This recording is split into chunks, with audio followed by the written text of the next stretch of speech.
Utah versus UG. यहाँ पे criticise चल रही है कि जब यूटा जो अपने तलवार से मारता है तो कुछ जो फ्लो रहता है तलवार का वो कुछ फाइनली वो मोमेंट आ गया जिसका हम सालों से वेट कर रहे थे, द कलिंग गेम आर्क। अब मापा ने डिसाइड कर लिया है कि वो हमें सोने नहीं देगा। बट यहाँ पे एक ट्विस्ट है।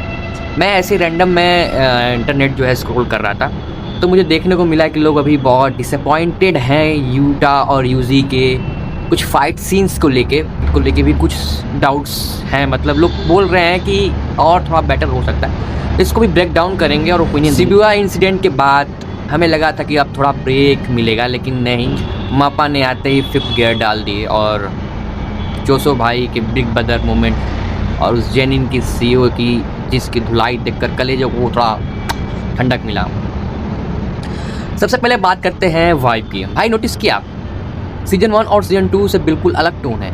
ये अब सोनेन एनिमे बचा नहीं, ये एक साइकोलॉजिकल हॉरर बन चुका है। शुरुआत के सीन्स देखो, वो लाइटिंग, वो शैडोज, वो साइलेंस, मप्पा ने डायरेक्शन को नेक्स्ट लेवल पहुंचा दिया है। यूजी जो जब सीढ़ियाँ से उतरता है चढ़ता है तो वो सीन सिर्फ एक सीन नहीं था, वो एक मैसेज था कि हमारा लड़का जो है कितने अंधेरे के गहराइयों में जाता चला जा रहा है।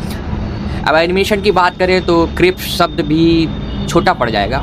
हर एक फ्रेम वॉलपेपर मटेरियल इतना है कि हर एक फ्रेम का देख कर पक्का आप सोचोगे क्या बना डाला भाई।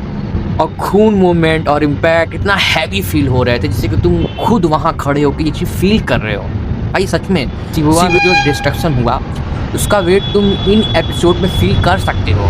म्यूज़िक और साउंड डिज़ाइन तो भाई एकदम गूज़बम्प्स आ गए, सच में बता रहा हूँ मैं। जब बैकग्राउंड में एरी का वो साइलेंस होती है ना तो समझ जाओ कि कुछ बुरा होने वाला है। लेकिन अब आते हैं असली मुद्दे पर जिसके लिए सब पागल हो रहे हैं, यूटा वर्सेस यूजी।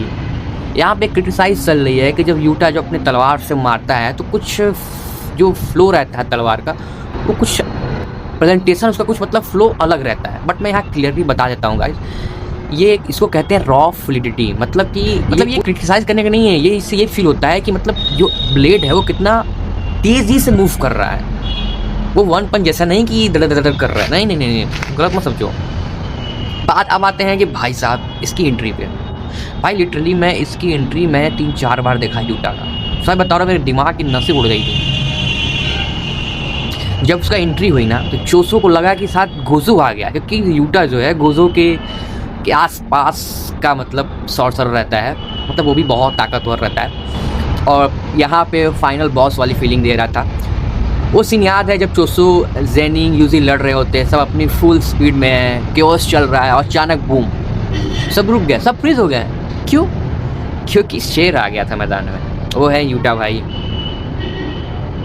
यूटा की प्रेजेंस इतनी हैवी थी ना कि जेनिन जैसे घमंडी बड़बोले आदमी को भी लगा कि भाई दूर हटते हैं। वो साफ साफ बोल दिया भाई मैं तेरे साथ हूँ, मुझे छोड़ दे।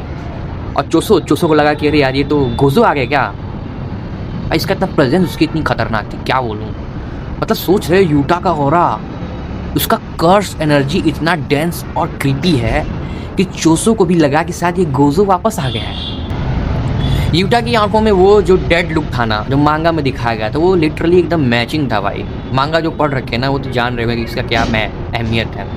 अब बात करते हैं सबसे फनी जो है जेनिन और चोसो की फाइट का सीन। यहाँ भी एक क्रिटिसिज्म चल रही थी, जो ब्लड वाला सीन था जिसमें चोसो ने अपना एक पावर यूज़ करा था, वो उसको लेके क्रिटिसाइज़ कर रहे थे लोग। अरे यार उसको क्यों क्रिटिसाइज़ कर रहे हो भाई, वो सच में वो भी एक बहुत ही बेहतरीन एनिमेशन था। पापा ने बहुत अच्छा डायरेक्शन दिया, ठीक है, तो क्रिटिसाइज़ करने लायक है नहीं। वही लोग क्रिटिसाइज़ करो जो मापा हैटर वैटर वगैरह वही सब है। हाँ, अब बात करते हैं जेनिन भैया की। अरे यार इसके बारे में क्या बोलूँ, ये बंदा इतना बड़ा बलबोड़ा है। ये अपने आप को दिखा रहा था कि भाई मैं ही सॉर्सरर हूँ, मैं सबसे ताकतवर हूँ, ये वो ठीक है। लेकिन जो चोसो ने उसको लास्ट में जो मक्के बरसाए हैं ना भाई, देख के कलेजों को मेरे ठंडक मिला।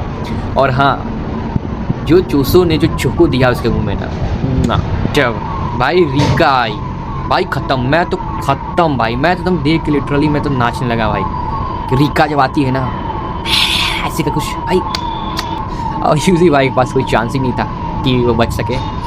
और उसको पकड़ लेती है और यूटा जो है तलवार जो घुसा देता है उसके दिल में, उसका दिल लिटरली स्टॉप हो जाता है। फिर क्या उसको उठा कर लेके जाता है जहाँ पे चेनी लड़ रहे थे, और फिर अपने रिवर्स टेक्निक इस्तेमाल करके उसको ज़िंदा कर देते हैं। और फिर यूटा बोलता है कि मैं तुम्हारी साइड हूँ, मतलब गोजो हमको भेज रखा है। तो अब लेकिन ये बात है, जब यूजी होश में आता है ना, जो लाइन बोलता है कि सुकुना कुछ प्लान कर रहा है बड़ा और वो फुसिगुरो का शरीर लेने वाला है।